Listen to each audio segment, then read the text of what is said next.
बेजबाबदारपणे गाडी चालवणं, रस्त्यावरती लक्ष न देणं, साईड इंडिकेटर्स, साईड मिरर्स न पाहणं हे जीवावर बेतू शकतात. रामपूरमध्ये घडलेली ही घटना आहे मित्रांनो.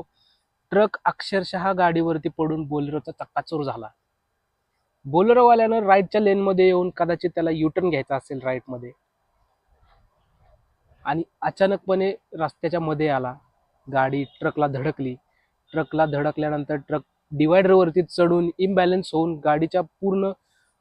गाडीवरती पलटी झाला आणि पूर्ण गाडीचा चक्काचूर झाला आणि होत्याचं नव्हतं झालं. मित्रांनो, गाडीमधलं कोणीही वाचलं नाही. रस्त्यामध्ये अशा पद्धतीनं जर आपण गाडी चालवत असेल, जर साईड मिरर जर पाहत नसाल तर ती आपली खूप मोठी चुकी असू शकते. रस्त्यावरती मित्रांनो गाडी चालवत असताना आपल्या मागे आपलं कुटुंब आहे, आपल्या घरचे आहेत, ह्या गोष्टींचा आपण विचार करून गाडी रस्त्यावरती चालवली पाहिजे. ट्रॅफिकच्या नियमांचं पालन करा. गाडी रस्त्यावरती चालवत असताना साईड इंडिकेटर्स आहेत त्याचं ते वापरा. सीट बेल्ट आहे त्याचा वापर करा. रामपूरमध्ये ही घडलेली घटना आहे मित्रांनो. ट्रक जो आहे तो मागून येत होता राईटच्या लेनमधून. बोलेरोवाल्यानं ती गोष्ट पाहिली नाही आणि अचानकपणे गाडी रस्त्याच्या मध्ये आली. गाडीच्या बंपरला धडकली. बंपरला धडकल्यामुळे ट्रकवाल्यानं ती गाडी राईटला खेचली.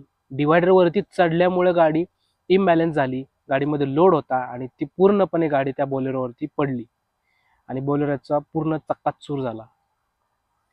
मित्रांनो, रस्त्यावर गाडी चालवत असताना खरंच खूप काळजी घ्या.